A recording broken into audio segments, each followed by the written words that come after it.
Hi all, in today's video we are going to take a look at how to delete historical data files on SvanNET. You go to your project, you go to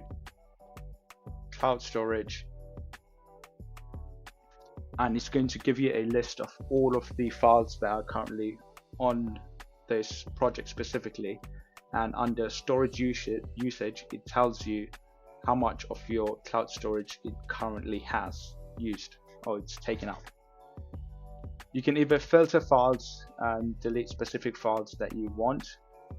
or next to name and creation you can select all files. You can download them before you delete them, or you can just go to delete and it will just delete all of the files.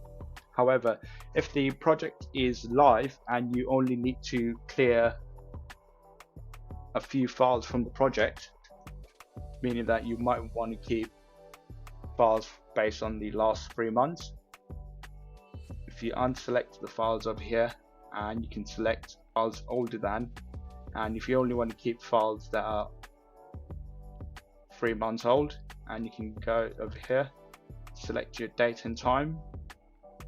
press OK, and it's going to tell you that